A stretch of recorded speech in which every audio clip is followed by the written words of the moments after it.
What's going on? What's going on? What's going on? Hey, this is Greg Napier. Hey, I know that you probably thinking, man, what in the world? It's been a minute since I come live to talk to you to talk to everybody, but I wanted to share some information with you that you may not be aware of. That you have weaknesses in your marriage, and I want to share some of the weaknesses that I have and have had in my marriage, and I want to make sure that without a shadow of a doubt, you don't mess up. So let me know where you're chiming in from, what city, what state, and I'll be sure to give you a shout out. If you This is StreamYard videos, so what you have to do is you have to click the link to give StreamYard the permission for you to actually leave a comment. So I would love for you to leave me a comment. Let me know what you think about this. And I'm going to share some things with you here for a few minutes on my greatest weakness inside of my marriage. Yeah, and just to let you know, my wife and I, we've been married for 35 years, and there's been some rough patches, and there's been a whole lot of wonderful patches. But one of my greatest weaknesses was talking more than listening. And there's a reason God gave us one mouth and two ears so we could talk less and listen more. That, my friend, was my greatest weakness. I would always be talking. I thought I had all the right answers.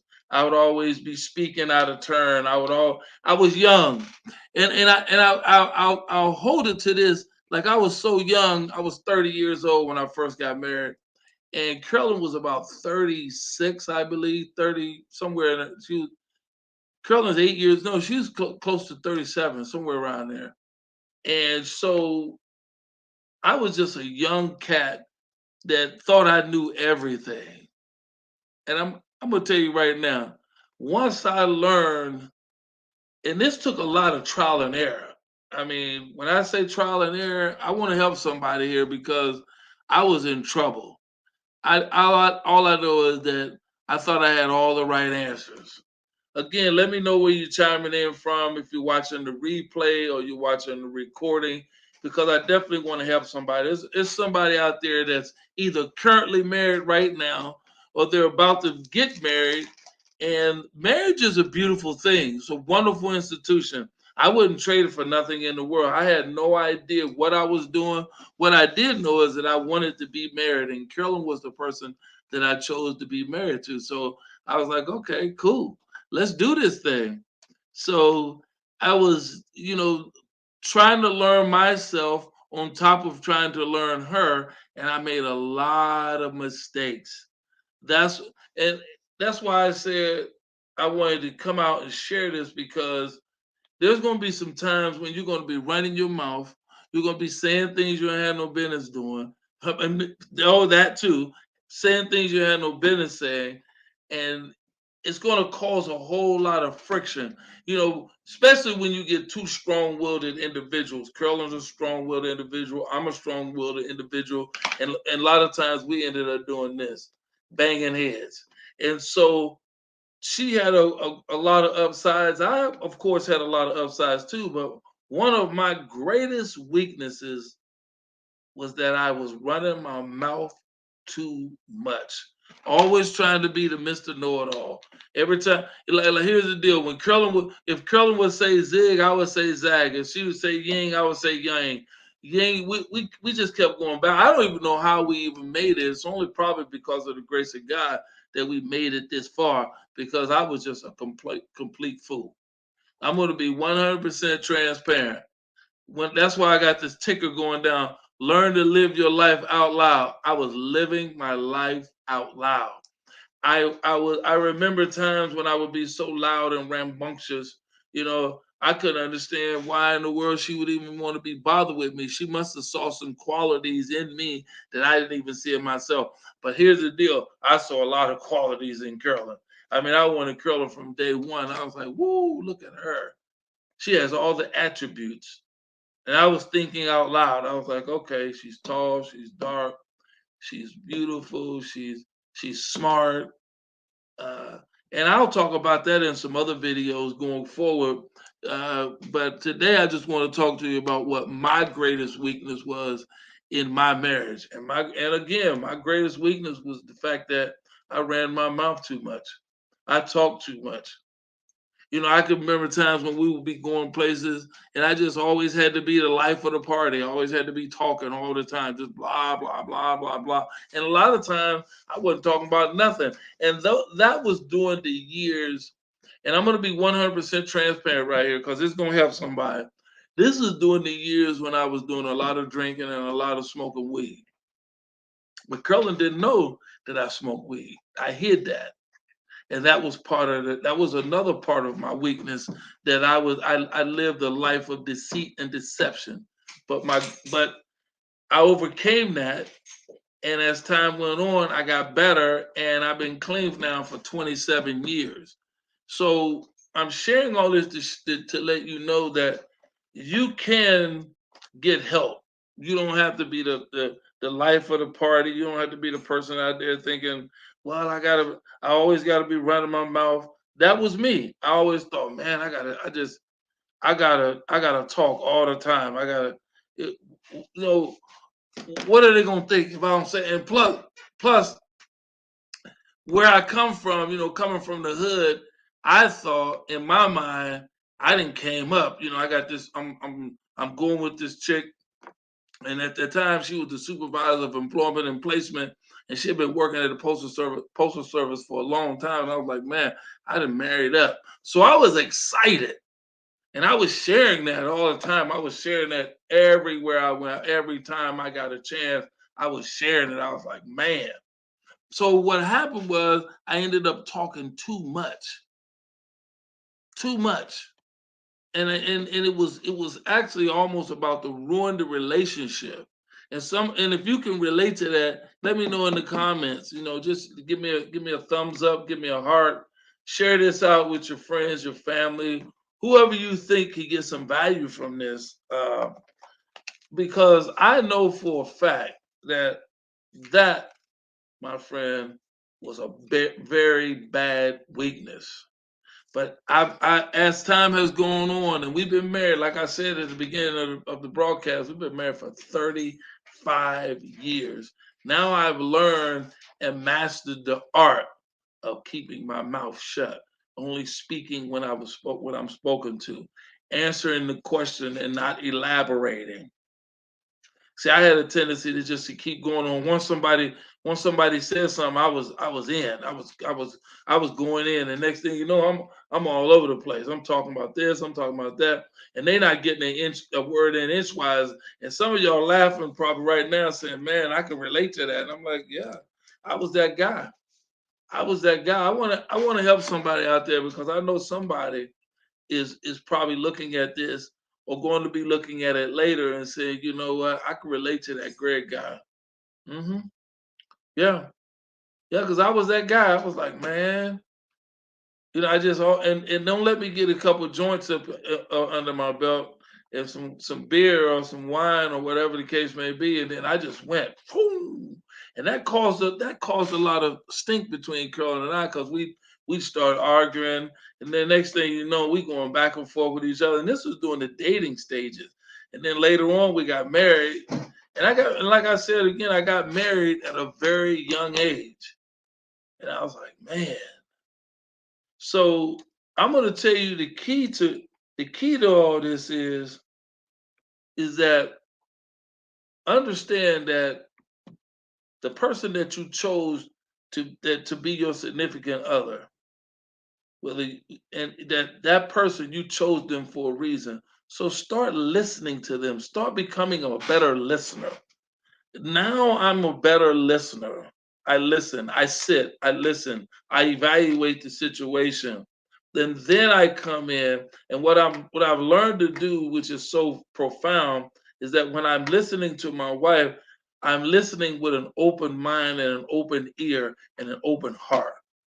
Listen with an open mind and open ears and open heart. So this way, you're not just blabbing. You're like, you're taking your time. You're listening. You're saying, I'm very attentive. You become very attentive to that person's needs. Whereas before, it was all about me. I was self-centered and selfish. Even though I wanted Carolyn, and I knew that I wanted her, but I was being selfish. And then, henceforth, that was causing a problem because I was always wanting to be right. And she wanted to be right. But Carolyn had a little bit more diplomacy than me. I didn't. I was in your face. And so now, as time has gone on, and we've been married for quite some time, I'm thinking, okay, I still live my life out loud. I still like to have fun. I just know how to stay within the boundaries and the parameters, and I know how to speak when spoken to. Even though I was taught that from my mom, she said, "Speak when you're spoken to. If you don't have anything good to say, don't say nothing at all." But I was just hard headed. I was a knucklehead. I want to help somebody, because I don't want a lot of people, I don't want, especially males, to go down this road that I was going down, of just always running off at the mouth, always thinking you got to be right, always using this machismo attitude. Man, I'm the man. You got to listen to me. That's wrong, bro. Come on. You know the old saying, you can catch a lot of things with honey. So I'm like, okay, use some diplomacy, use some discretion. I know that it helped me, and I want to help somebody, because once I started listening more and talking less, I became stronger and stronger in that department, and that wasn't a weakness. Now there are other things that I had to work on inside the marriage, and I started working on those things. And life is great at this point. Your life is actually grand. I mean, we communicate with each other better. We understand that life is very short, and that we shouldn't be spending a whole lot of time fighting and belly aching. We have what we call not marriage, but we have date night every Friday. I think today is Monday. But even though we're both retired, we still spend quality time with each other. Right now, she's watching a movie because I'm out here sharing some information with you guys and girls on what my greatest weakness is in my marriage. And I wanted to help somebody, male or female, because I know that that was a thing that was about to destroy our marriage. And I really love Carolyn a lot, so I didn't want that to hinder us and hamper us, and cause us to get a divorce because of my stupidity. So I learned to keep my mouth shut, listen more, understand the art of communication is a two-way street, not me always talking and blabbing off and being the life of the party all the time. But I understood a lot of the reasons why that was happening. And I'm not blaming it on drugs and alcohol, but that had a lot to do with it. And I've been clean for 27 years, but I still understand the importance of giving that person space and letting them express themselves. So listen, if you got any value from this, or if you felt like this touched your heart in any way, share this video out. Give me a heart, give me a thumb up. Hey, I'm an open book. If you need to have someone to talk to, I'm 100%. I believe in being 100% transparent, because that's what helped me. That's when the healing started to take place. And I believe the first form of healing is to be true to yourself. In order for me to start the process of healing and understanding that I was hurting more than I was helping, I need to keep my mouth shut. And I need to open up my ears. And I needed to have listen with an open heart and an open mind. And not always think that it was all about me. Because it's not all about me. And for me to have a healthy and wonderful marriage, I was going to have to listen more. So that weakness would go away.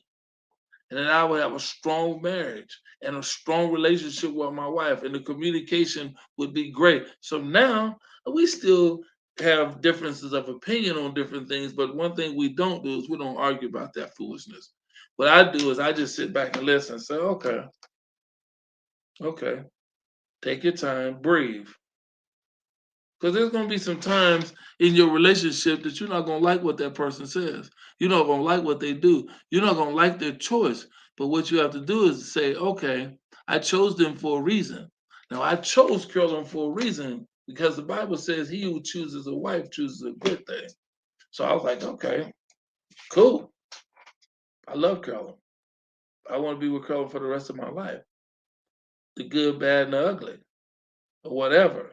So I got to learn how, again, to not let my lack of be the downfall of this marriage. So I'm coming to you from my home here, and I just wanted to have a conversation. Didn't know who was going to come on or if anybody was going to come on. So uh, that's my story, and I wanted to share. And I wanted to share it with anybody that wanted to listen. If you haven't subscribed to my YouTube. I got some new videos I've been putting on my YouTube channel. You know, go over there, go over to my YouTube channel and subscribe to my YouTube channel, like the channel, uh, share it out with some people. If we're not, if you're watching this by way of Facebook, I don't know how where you're watching it from, but here's what I know. I love to help people because somebody helped me along the way. And I didn't want to be real long-winded, but I did want to help and I wanted to share my life experience. I believe that when you sharing is caring. I care enough about you and I care enough about my wife that I wanted to share that with somebody out there because there's no blueprint. Nobody shared that with me. I had to learn a lot of this by trial and error. And I want to give a big shout out to my friend over in Colorado, Mr. Chase Swift, and for giving me teaching me how to learn this platform. I'm going to share something with you guys and girls tomorrow, and you definitely want to tune in on how you can actually dominate on YouTube, whether you're a marketer or not. I know I'm flipping the script a little bit, but I'm just giving you a prelude to what's going to happen because I'm telling you, I'm mastering this thing, and I want to share with whoever wants to be shared with. And also, before I close, I want to show you how you can make some passive income with this system that I've been using for the last, I think, about 3 years now, and I've been making money in my sleep. And I ain't talking about I'm gonna show you like the gurus is out here talking about. Let me show you how to make it $10,000 a month. Is that possible? Yes. But what would happen if you was making an extra $500 to $1,000 a month easily from the comfort of your home? Right here, this is my home. What would happen if that could happen? And then I could show you how to dominate on the social media platform, which is called YouTube. And I can show you how to do that right now, guaranteed. And I know you're probably saying, well, here we go. Now, one of these guys flipping the script talking about guaranteed. Well, I got the proof is in the pudding. And if you want to know more, just inbox me and let me know. Or you can click on the link in the description and go down and find out how I'm making easily $500 to $1,000 every month passively in my sleep, not even working hard at all. Dominating YouTube. Yep, dominating YouTube. And I know you and I know that you can't guarantee anything. That's what people say. But the proof is in the pudding when you see it. I'm gonna share. See, I believe in documentation is better than conversation. So I'm not gonna show you what I'm making. I'm gonna show you where I'm dominating at and this thing that I've learned from my friend Chase. And I don't have a problem with name dropping because he showed me some valuable information. And I know that when you apply this, it will start having a tremendous effect over your life. But if you want to dominate in your marriage, I can help you there. If you want to dominate in your finance, I can help you in that. If you want to dominate in your credit area, I can help you with that. See, I've learned a few little ninja tricks and hacks that can help you. I've been out here doing this full time since 2010, and I've seen it all. I've seen it all. I've seen the good, the bad, and the ugly. I've tried it all. And there's a lot of people out here who are tricking people with smokes and mirrors. But I'm gonna show you I'm gonna show you tomorrow my YouTube channel and what I've done in the last 6 days, and you're gonna be amazed, and you're gonna be like, I want to do that. That's gonna be the first thing come out your mouth when I show it. I want to do that. Can I do that? You sure can. And then you'll get to see how easy it is and how simple it is. But you have to be willing to put in the work, just like I was willing to cut down on the weakness in my marriage. I had to put some work in. I had to start listening more and talking less. That's what you're going to do in your business, and that's what you can do in life. So, this is Greg Napier signing off from my beautiful home here in Columbus, Ohio. And you deserve to have a wonderful and prosperous day.